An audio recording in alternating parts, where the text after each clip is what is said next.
जय हिंद दोस्तों, मैं राय आप सभी का राय ऑनलाइन एकेडमी पर हार्दिक स्वागत करता हूं। तो आज हम लोग पढ़ेंगे इस वीडियो में ब्रह्मपुत्र नदी तंत्र यानी ब्रह्मपुत्र नदी को देखेंगे और साथ ही ब्रह्मपुत्र नदी के जितने भी सहायक नदी है जो पूर्वोत्तर भारत में सभी को हम लोग आज कवर करके समाप्त करेंगे। तो आपको नक्शा बनाना है। ब्रह्मपुत्र नदी का हम लोग आज तंत्र पढ़ेंगे।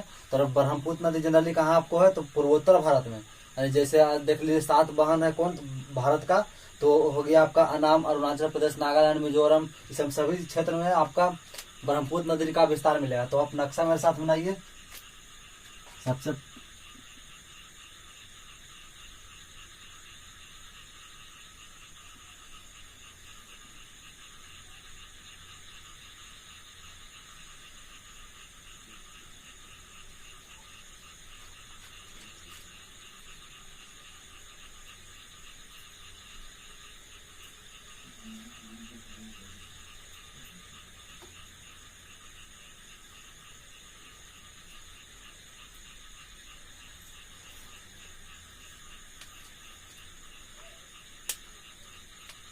ये सेक्शन को आप बड़ा बना लीजिए क्योंकि यही सेक्शन को हम लोग को जो जनरली हम लोग को पढ़ना है। तो देखेंगे यहाँ पर ये भारत है और ये पूर्वोत्तर भारत में। यहाँ पर आपको पता पिछले क्लास में पढ़ाए थे कौन पर्वत है, कैलाश पर्वत। कैलाश पर्वत कौन पर्वत है, कैलाश पर्वत। और पिछले क्लास में आपको बताया कि सिंधु नदी किस ग्लेशियर से निकलती है तो बोखरचू ग्लेशियर से। ये लेकिन यही सिंधु नदी एक झील है कौन, मानसरोवर झील। मानसरोवर झील और इसी मानसरोवर के और इस ग्लेशियर का नाम क्या है जिसे ब्रह्मपुत्र निकलती है तो यांगसी ग्लेशियर। इस ग्लेशियर का नाम क्या है, यांगसी। और यहीं से एक ब्रह्मपुत्र नदी निकलती कहाँ, तिब्बत से, और इधर पूरब की ओर प्रवाहित होते हुए अरुणाचल प्रदेश में आपको पता है कौन है, नमचा बरुआ सबसे ऊंचा चोटी है कहाँ, पूर्वोत्तर भारत का। और यहीं से एंट्री लेता है ब्रह्मपुत्र और ये डायरेक्शन मुड़ यानी कि आप दक्षिण की ओर मुड़ते हुए अभी नीचे बांग्लादेश में चल जाती है। ये आपका कौन नदी हुआ, ब्रह्मपुत्र नदी। तो आप इतना सबसे पहले बनाइए सेक्शन को, ब्रह्मपुत्र नदी तंत्र हेडिंग में ब्रह्मपुत्र नदी तंत्र। ब्रह्मपुत्र नदी तंत्र देखिए तिब्बत में ब्रह्मपुत्र नदी को कहा जाता है यारलुंग तसांगपो कहा जाता है, तसांगपो। ब्रह्मपुत्र को तिब्बत में क्या कहा जाता है, यारलुंग तसांगपो। और बाद में चलकर जब यहाँ के लोग कहेंगे कि यानी तिब्बत से जब शुरू होता है ब्रह्मपुत्र नदी निकलती है तो वहां से के लोग उसके नजदीक यानी मानसरोवर के झील के नजदीक लोग कहते हैं इसको ब्रह्मपुत्र नदी को तिब्बत में क्या कहते हैं, यारलुंग तसांगपो। लेकिन बाद में जब एंट्री लेने लगता है कहाँ, भारत में, तो इसका नाम लोग खाली इसम को हटाकर केवल सांगपो बोलते हैं, यानी सांगपो। माने कि आगे चलकर ब्रह्मपुत्र नदी का नाम क्या हो जाता है, सांगपो। सांगपो का अर्थ क्या होता है, तो एक बार प्रश्न भी आया था कि ब्रह्मपुत्र नदी को तिब्बत में सांगपो कहते हैं, इसका अर्थ क्या होता है। तो आपको ऑप्शन दे दिएगा सांप। तो जनरली क्या होता है, लोग सांप ही मारता है, लेकिन सांगपो का अर्थ होता है शुद्ध करने वाला, यानी इस नदी में जो भी स्नान कर लेता है वो अपना शुद्ध हो जाता है, इसलिए इसका क्या नाम सांगपो रखा गया। और ब्रह्मपुत्र नदी कहाँ से एंट्री करता है तो आपका अरुणाचल प्रदेश के नमचा बरुआ से, और नमचा बरुआ चोटी से होते हुए कहाँ भारत में प्रवेश करता है। और जहां से यानी अरुणाचल प्रदेश में ब्रह्मपुत्र नदी एंट्री करता है उसको ब्रह्मपुत्र नदी को अरुणाचल प्रदेश में इसका ब्रह्मपुत्र दिहांग कहा जाता है। क्या, दिहांग। अरुणाचल प्रदेश को ब्रह्मपुत्र नदी में क्या कहा जाता है तो दिहांग। और इधर से एक नदी आती है, इधर देखिए एक ये असम का जगह है क्या, और ये एक नदी कौन है तो दिवांग। तिब्बत से नदी आती है दिवांग। और एक और नदी आती है इधर से और इसका नाम है लोहित।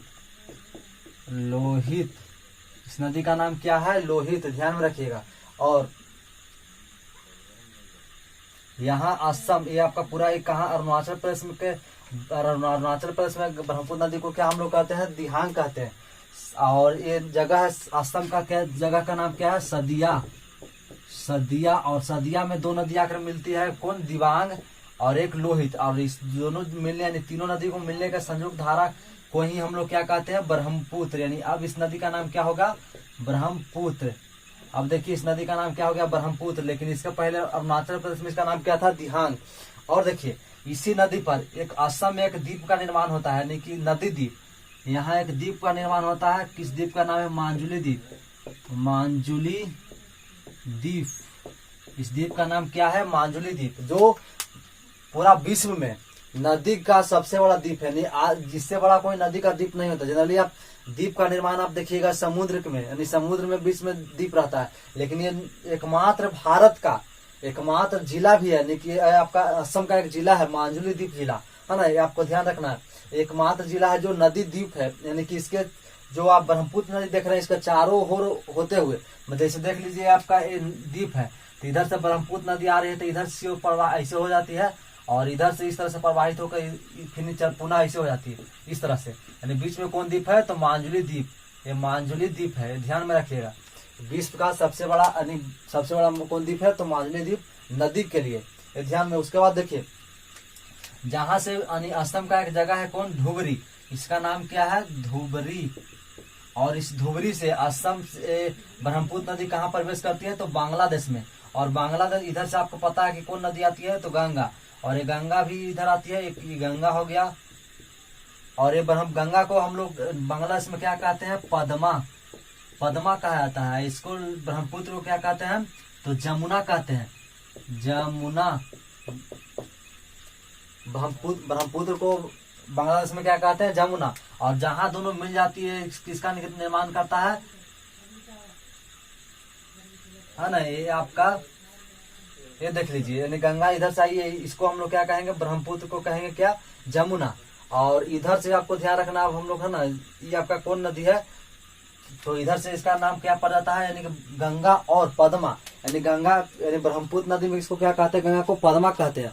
और पद्मा आपका हो गया, पद्मा और जमुना जहां मिलती है उसको हम लोग कहते हैं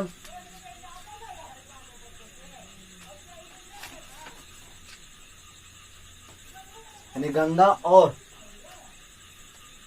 ये दोनों जहां मिलती है उसके मिलने के संयुक्त धारा का निर्माण को लोग बांग्लादेश में मेघना कहते हैं। क्या कहते हैं इसको नाम, मेघना। ये आपका पूरा कंप्लीट हो गया गंगा से ब्रह्मपुत्र से संबंधित प्रश्न। यानी ब्रह्मपुत्र नदी के बाद फिर ब्रह्मपुत्र नदी का उद्गम कहाँ से हुआ, तो कैलाश पर्वत। कैलाश पर्वत किसका है, तो ट्रांस हिमालय का एक श्रेणी है। तो कैलाश पर्वत से ग्लेशियर का नाम पूछे, किस ग्लेशियर से निकलता है, तो यांगसी ग्लेशियर।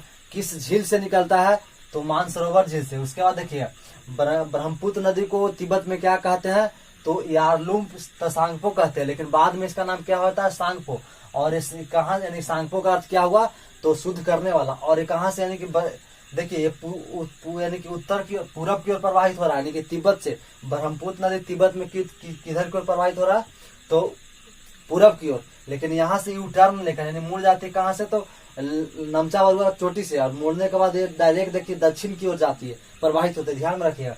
उसके बाद देखिए एक असम यानी कि अरुणाचल प्रदेश में ब्रह्मपुत्र नदी को क्या कहते हैं, दिहांग। और इधर से एक दिबांग नदी और एक तिब्बत से दोनों नदी आती है, और ये मिलती है कहाँ, सदिया, असम के सदिया में। और यही सदिया का तीनों का संयुक्त धारा को हम लोग क्या कहते हैं, ब्रह्मपुत्र।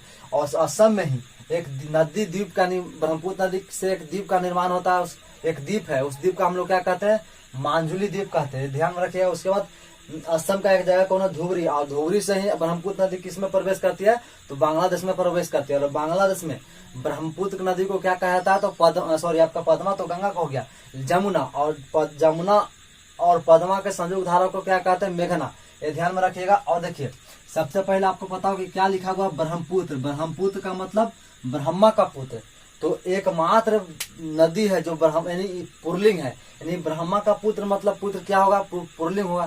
तो एकमात्र नदी है जो इसको पुरलिंग में श्रेणी में रखा गया है। बाकी से जितने भी आप नदी देख रहे हैं, गंगा ये सब क्या है, तो स्त्रीलिंग है। लेकिन इसको नाम से पता चल रहा है ब्रह्मपुत्र नदी, यानी ब्रह्मा का पुत्र कहा जाता है, यानी कि पुरलिंग नदी है, ध्यान रखिएगा। तो यहाँ तक सबसे पहले लिखिए। उसके बाद हम लोग इसके सहायक नदी को देखेंगे, यानी ब्रह्मपुत्र नदी को सहायक। तो हेडिंग में लिखिए ब्रह्मपुत्र नदी तंत्र, ब्रह्मपुत्र नदी तंत्र, और लिखिए ब्रह्मपुत्र नदी उद्गम में कौन कौन होगा, तो ब्रह्मपुत्र नदी का उद्गम, उद्गम लिखिए कैलाश पर्वत, कैलाश पर्वत। उसके बाद यांगसी ग्लेशियर, इस ग्लेशियर का नाम क्या है, यांगसी ग्लेशियर, यांगसी ग्लेशियर। अगर झील क्या पूछेगा कि ब्रह्मपुत्र नदी किस झील से निकलती है, तो मानसरोवर झील। उद्गम में तीनों लिख लीजिए, कैलाश पर्वत, यांगसी ग्लेशियर और आपका कौन हो गया, मानसरोवर झील। उसके बाद डैश देके लिखिए तिब्बत में ब्रह्मपुत्र नदी को, तिब्बत में ब्रह्मपुत्र नदी को यारलुंग तसांगपो कहते हैं।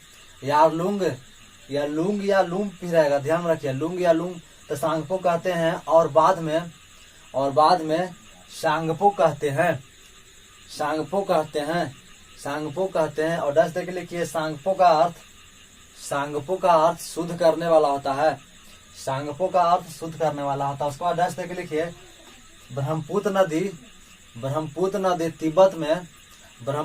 तिब्बत में पूरब दिशा की ओर प्रवाहित होती है, पूरब दिशा की ओर प्रवाहित होता है। तथा अरुणाचल प्रदेश के नमचा बरुआ चोटी के पास से यू टर्न लेकर, इस तरह से लिखिएगा, यू टर्न यानी मुड़ जाती है, यानी यू टर्न लेकर दक्षिण दिशा की ओर प्रवाहित होता है, दक्षिण दिशा की ओर प्रवाहित होता है। उसके बाद डैश देख लिखिए अरुणाचल प्रदेश में ब्रह्मपुत्र नदी को दिहांग कहा जाता है, दिहांग कहा जाता है। उसके बाद डैश देख लिखिए दिहांग नदी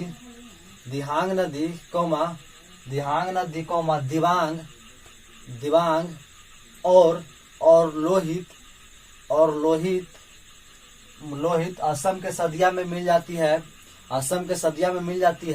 तथा इसके संयुक्त धारा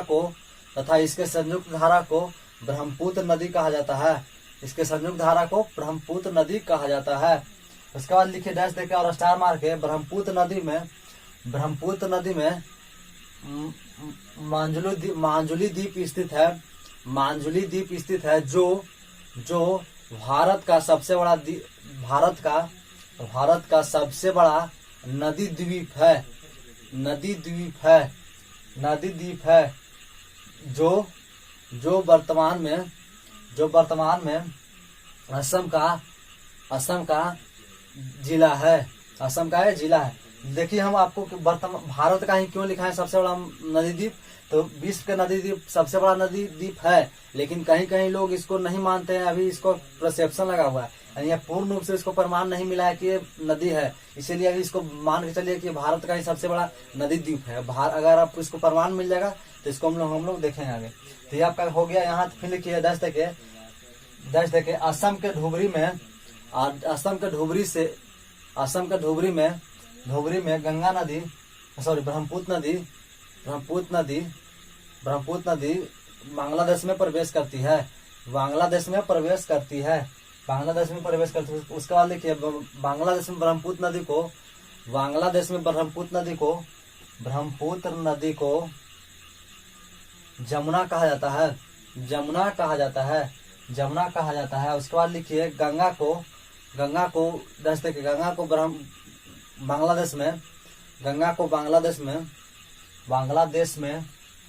बांग्लादेश में क्या कहा जाता है, तो मेघना कहा जाता है, आपका पद्मा कहा जाता है, पद्मा। तथा लिखिए तथा संयुक्त धारा पद्मा और जमुना के संयुक्त धारा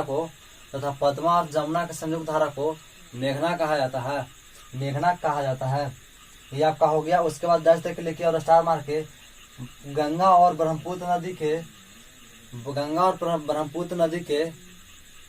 के द्वारा विश्व का सबसे बड़ा डेल्टा का निर्माण होता है, जिसे सुंदरबन का डेल्टा कहते हैं, ये आपका कंप्लीट हो गया। यानी इससे द्वीप का निर्माण होता है। देखिए द्वीप का क्या निर्माण हो रहा है, तो सुंदरबन डेल्टा का निर्माण हो रहा है, विश्व का सबसे बड़ा डेल्टा का निर्माण होता है, तो ध्यान रखिएगा। अब देखिए अब हम लोग इसके ब्रह्मपुत्र नदी को सहायक नदी देखेंगे, तो हेडिंग में लिखिए ब्रह्मपुत्र के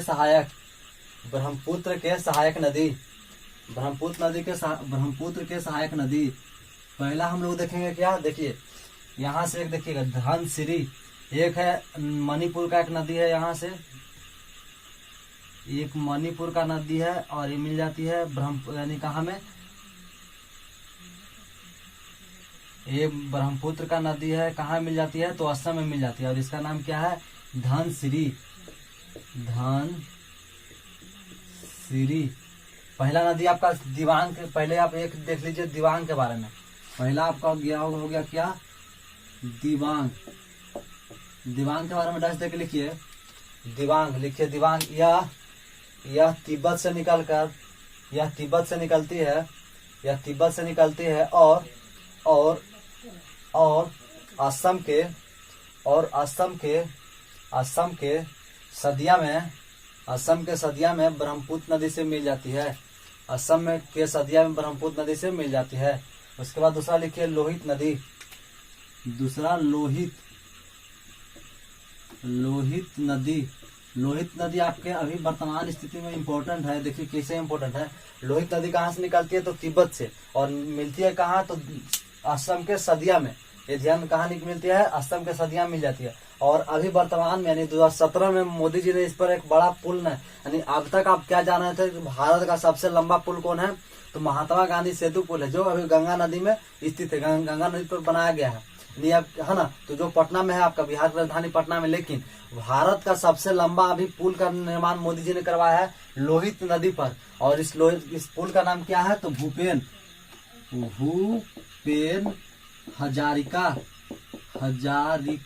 पुल। इस पुल का नाम क्या है भूपेन हजारिका पुल। इसकी लंबाई देखें तो 9.15 किलोमीटर है, 9.15 किलोमीटर, यानी कि भूपेन नदी पर क्या है तो लोहित नदी पर कौन है तो भूपेन हजारिका पुल। ये भूपेन हजारिका कौन है, आपको प्रश्न आ रहा हो कि सर भूपेन हजारिका पुल कौन है, तो ये बीजेपी लीडर थे, अभी इनको मृत्यु हो गई, मृत्यु के बाद इनका नाम इनकी इस पुल का बनाया गया है। जो इनका जन्म कहाँ हुआ था तो सदिया में हुआ था, यानी असम के सदिया में, इसीलिए इसको इनका क्या बनाया गया, इसी इनका नाम कोई यादगार बनाने के लिए क्या बनाया गया तो सदिया है ना। ये सदिया से देखिए अरुणाचल प्रदेश को सदिया से जोड़ती है, यानी अरुणाचल प्रदेश को किसको जोड़ती है तो असम को जोड़ती है। तो ध्यान में रखिएगा एपी को, अरुणाचल प्रदेश को किससे जोड़ती है असम को जोड़ती है, यानी असम का कौन है सदिया और इसका है कौन धौला। यानी आपको प्रश्न ये भी आएगा कि धौला यानी कि भूपेन हजारिका पुल किसको जोड़ती है तो धौला को सदिया से। अगर राज पूछेगा तो अरुणाचल प्रदेश को असम से, ध्यान में रखिएगा। और एक जीएस और इसी से संबंधित मान लीजिए मोदी जी ने 2019 में कौन बनाया है अटल सुरंग बनाए हैं। अटल सुरंग ये किस पे है तो आपको पता होगा रोहतांग दर्रा पर, रोहतांग दर्रा।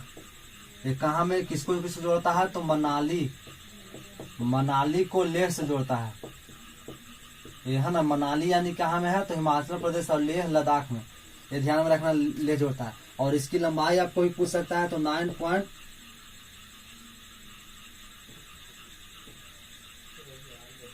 यानी इसकी लंबाई आपको देख लीजिए, यानी कि किसकी कितना लंबाई हो गया, यानी कि आपका हो गया भूपेन हजारिका के 9.15 और इसकी लंबाई आपका हो जाएगा 9.02 अप्रोक्सी किलोमीटर, यानी 9.025 किलोमीटर 20 यानी 9.02 किलोमीटर इसका लंबाई हो गया। तो इसको लिख लीजिए। दूसरा नदी लिखिए लोहित, लोहित लिख के दर्ज दीजिए, लोहित को लिखिए लोहित नदी। लोहित देखिए लोहित का अर्थ क्या हो, लोहे में तो रक्त, और रक्त इस जो नदी है इसका नदी का पानी है जो आंशिक रूप से लाल होता है। क्यों होता है कि जो ये नदी है जो कहाँ से निकलती है तिब्बत से, और तिब्बत से निकलती है लाल मृदा यानी लाल मिट्टी से होकर गुजरती है। और लाल मिट्टी है तो मिट्टी है तो अपरदन होगा ही मिट्टी का, तो जो लाल मिट्टी का अपरदन होने से इसका पानी का रंग कैसा हो जाता है तो आंशिक यानी पूरा लाल नहीं होता, लेकिन आपको आंशिक रूप से लाल दिखाई देगा। जैसे आप बिहार में देख लीजिए आपका सोन नदी का भी थोड़ा सा पानी लाल ही रहता है। उसके बाद आपका राजस्थान का भी नदी में लूनी नदी देख लीजिए, इसका भी पानी लाल रहता है ना। तो इसको आंशिक लाल है, इस पानी का नाम आंशिक लाल रहता है। तो लोहित नदी लिख लिखिए यह तिब्बत से निकलती है, यह तिब्बत से निकलती है और असम के सदिया में ब्रह्मपुत्र नदी से मिल जाती है, उसके बाद लिखिए लिखिए लोहित नदी का पानी आंशिक रूप से लाल होता है। आंशिक रूप से लाल होता है क्योंकि क्योंकि क्योंकि क्योंकि यह लोहित नदी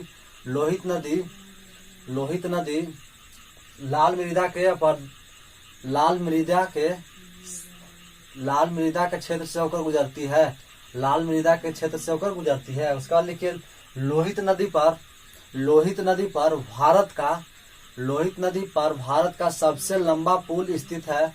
भारत का सबसे लंबा पुल भूपेन हजारिका पुल स्थित है, जिसकी लंबाई 9.15 किलोमीटर है। 9.15 किलोमीटर है। और लिखिए और यह पुल यानी कि भूपेन हजारिका पुल, और यह पुल असम में कौन लिखिएगा, कोस्ट में सदिया यानी असम से अरुणाचल प्रदेश, और कोस्ट में कौन लिखिएगा, धौला या ढोला भी रहता है। अरुणाचल प्रदेश, असम से अरुणाचल प्रदेश कोस्ट में धौला को जोड़ती है। उसके बाद डच देख लिखिए, इसमें लिख लीजिए क्योंकि दोनों रिलेटेड किससे है, मोदी जी ने ही बनवाया है। सबसे लंबा पुल कौन है, तो भूपेन हजारिका पुल। और सबसे लंबा सुरंग कौन है, तो आपका है कौन, अटल सुरंग। यानी इसके पहले जवाहर सुरंग था लंबा, लेकिन मोदी जी ने बनवा दिया है सुरंग कहाँ, क्योंकि जो लेह से यानी कि मनाली, जो हिमाचल प्रदेश में जो लोग लेह जाते थे, तो लेह जाने के क्रम में जो दर्रा था यानी कि पहाड़ से कटकर तो जो हमेशा बर्फ जम जाता था, तो इसी को समस्या को दूर करने के लिए मोदी जी ने क्या करवाया, इसके खुदवा कर पहाड़ को खुदवा कर सुरंग बनवा दिए हैं। यानी अब जो भारत का सबसे लंबा सुरंग कौन है, तो अटल सुरंग है। तो लिखिए भारत का देश देखिए, भारत का सबसे लंबा सुरंग अटल सुरंग है। अटल सुरंग है जो रोहतांग दर्रा में स्थित है।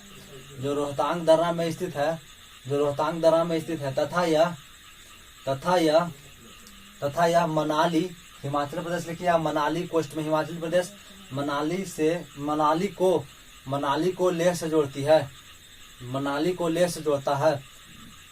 उसके बाद लिखिए इसकी लंबाई यानी अटल सुरंग की लंबाई 9.02 किलोमीटर है।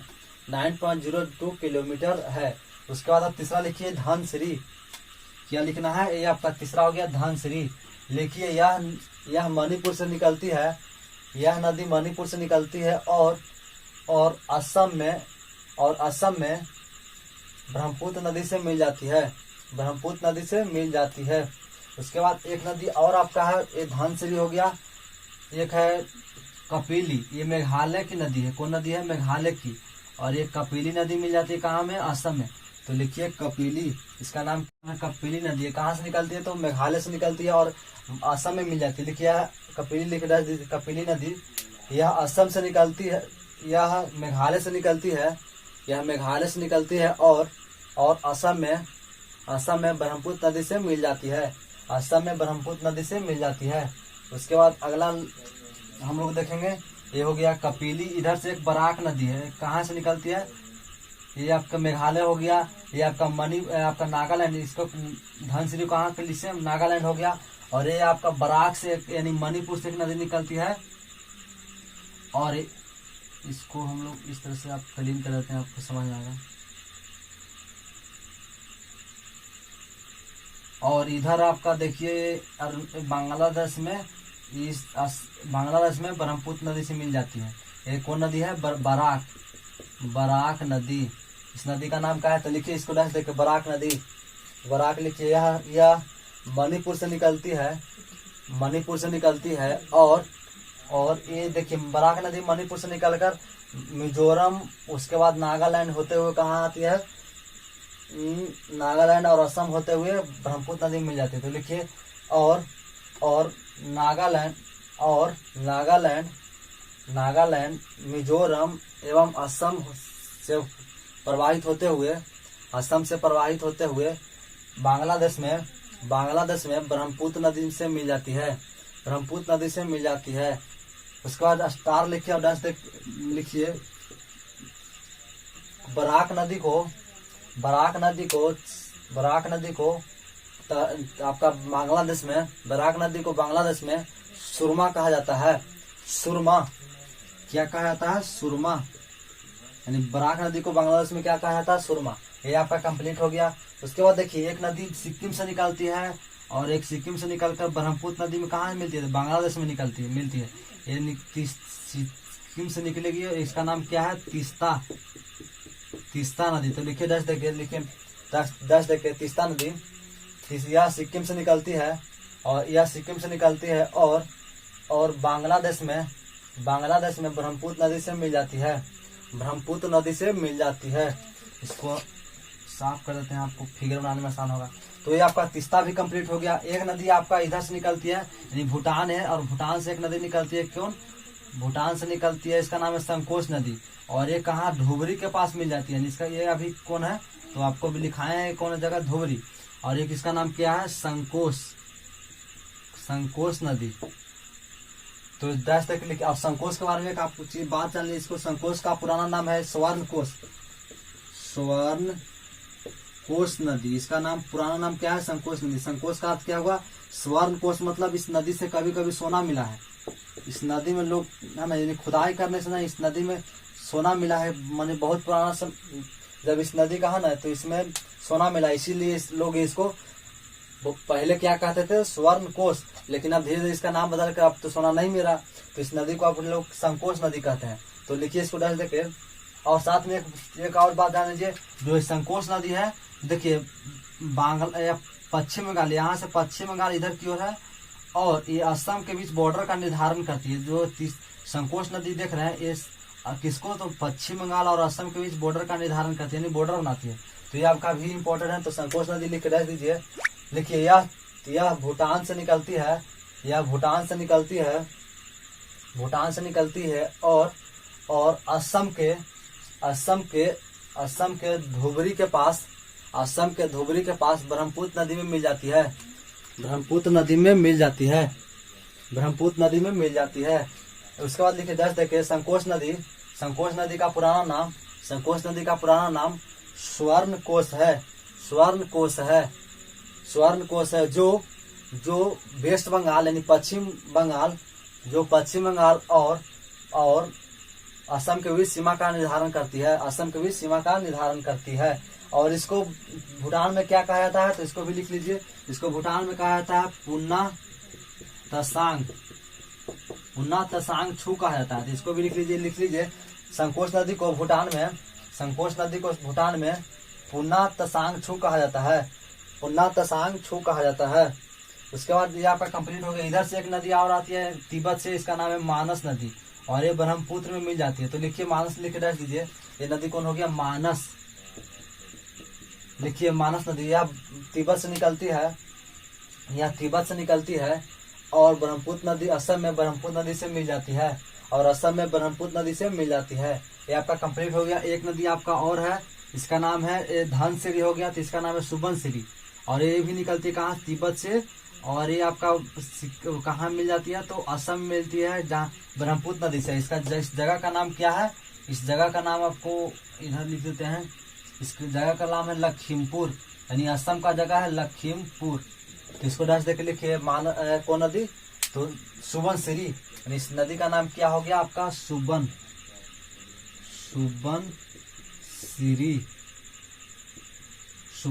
इस नदी का नाम क्या है? सुबनसिरी। लिखिए सुबनसिरी लिख के डाल दीजिए। यहाँ आपको लिख देते हैं सुबनसिरी।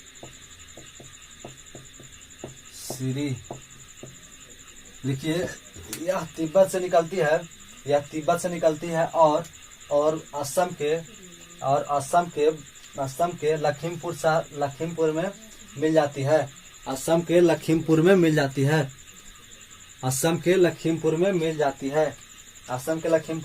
है। तो ये आपका पूरा ब्रह्मपुत्र नदी तंत्र कंप्लीट कर लिए। ब्रह्मपुत्र नदी को समझ गए। ब्रह्मपुत्र नदी क्या कहाँ से निकलती है, उसका तिब्बत में नाम क्या है, बिहार आपका बांग्लादेश में क्या नाम है और इंडिया में क्या नाम है, ये कंप्लीट हो गया। ब्रह्मपुत्र नदी के कुल जितने भी सहायक नदी सभी को हम लोग देख लिए। पहला सहायक कौन है? दिहांग लोहित, दूगो हो गया। फिर तीसरा कौन है? धनसिरी, तीसरा। उसके बाद देखिए चौथा, पांचवा के बाद छठा, सातवां, आठवां और 9, कुल 9 ब्रह्मपुत्र नदी का सहायक है। तो ये आपका पूरा इसको नक्शा भी बना लीजिएगा। ब्रह्मपुत्र नदी तंत्र कंप्लीट कर चुके हैं। अब बाकी आपका बच गया नदी में कौन? तो दक्षिण भारत का नदी बच गया और आपका राजस्थान गुजरात का नदी बच गया, तो एक क्लास में हम लोग नेक्स्ट क्लास में हम लोग उसको भी निपटा देंगे। तो हम लोग फिर मिलेंगे नए क्लास और नए टॉपिक के साथ। तब तक के लिए जय हिंद, वंदे मातरम। वीडियो को खूब शेयर कीजिएगा।